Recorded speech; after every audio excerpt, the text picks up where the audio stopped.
হ্যাঁ ভাইজান, খুব সুন্দর বাঁশি বাজাইলেন, দুইটা গান শুনলাম, আপনার খুব ভালো লাগলো। আপনার নাম কি? আমার নাম মোহাম্মদ মকবুল হোসেন।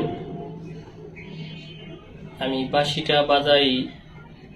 বাঁশিটা আমি ছোটবেলার থেকেই শখ ছিল, কিন্তু ছোটবেলা থেকে আন্তাজে ফুয়াইছি, মানে আন্তাজে ফুয়াইতে যে গানও বাজাইতে পারছি। আসলে যে অরিজিনাল যে বাজনা, এই বাজনাটা আমি শিখি নাই, ছোটবেলা থেকে শিখি নাই। আমি বাজনাটা শিখছি আমি ছায়ানটে ভর্তি হলাম।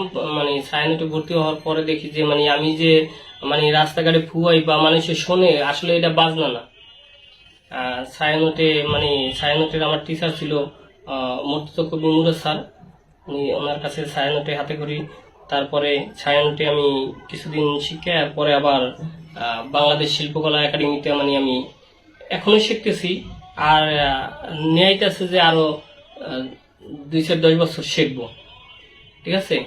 আসলে এই সঙ্গীতটা মানুষ এতটা ভালোবাসে, আমি যখন রাস্তাঘাটে ও বাঁশি বিক্রি করি, দেখা যায় ভালো ভালো লোক ডাক দিয়া বাঁশি শোনে বা একটু বাঁশি শোনান, বা যে একটা আদর আপ্যায়ন করে।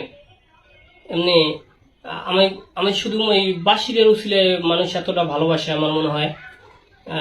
মিরপুর শাহ আলী বাবার দরবারে যাই, ওখানে দেখা যায় কোনোদিন রাত্রে আমি থাকিও, রাত্রে সারা রাত তো থাকি। ভালো লাগে, মানে মাজারে পাগল ফকিরের সাথে থাকি, খুব ভালো লাগে। কিন্তু দেখা যায় যে অনেক লোক মানে খাবার পায় না, আর আমার জন্য মানে অনেকে খাবার মানে এ বলে ওস্তাদ কি খাইবেন। আমি তো আসলে অত দূর অতটা সম্মানী ব্যক্তি না, কিন্তু আমার যতটা সম্মান দেয় মানে অনেক অনেক ভালো ভালো লোকে।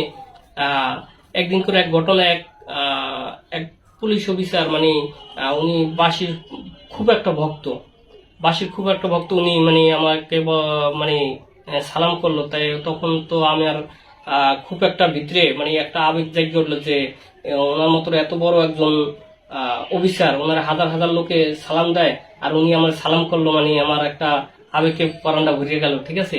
তাই আমি মনে করি যে 70 জনের ভালোবাসে এই সঙ্গীতটা, 70 জনের ভালোবাসে। আর সঙ্গীতটা হলো পবিত্র জিনিস। সঙ্গীত মানে যদি এবাদতের সাথে তুলনা করে মানে করতে হবে। সঙ্গীতটা নিয়ে যদি আমি ফাইজলামি করি, তাহলে ওই সঙ্গীতের কোনো মূল্য নেই, ওই সঙ্গীতে জাহার নামে যাওয়া লাগবে।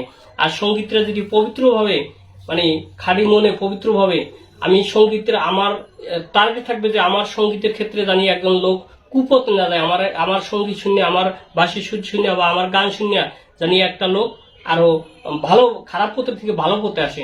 তাইলে আমি মনে করি যে এই সঙ্গীতটা হালাল বা সুপথে চলে। আপনার ছেলে মেয়েরা তারা কি এটা?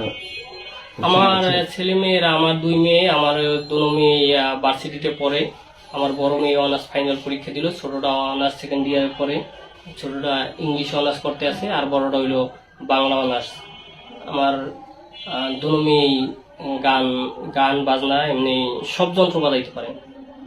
দোতারা, বেহালা, ইকাললো, হারমোনি, জিপসি, তবলা, মানে মোটামুটি সব যন্ত্রই আওতার মধ্যে আছে। আমার বিশেষ করে মানে বাংলাদেশে দোতারা বাদক মেয়ে খুব কম আছে। আমার মেয়ে মানে দোতারা মানে ক্লাসিয়ান বাজায় এবং ইকাললো বাজায়।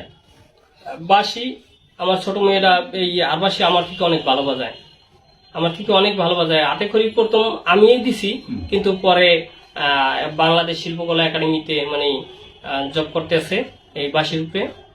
মানে দোয়া করবেন, মানে সবাই দোয়া করবেন, সবার দোয়ার উছিলায় মানে আমরা আল্লাহর রহমতে অনেক আগাইতে আছি। আল্লাহ পাক জানি এটা নিয়ে কত দূর যাইতে হবে। এটা নিয়ে অনেক আশা আছে যে এটা নিয়ে আমি সামনে অনেক অগ্রসর হব।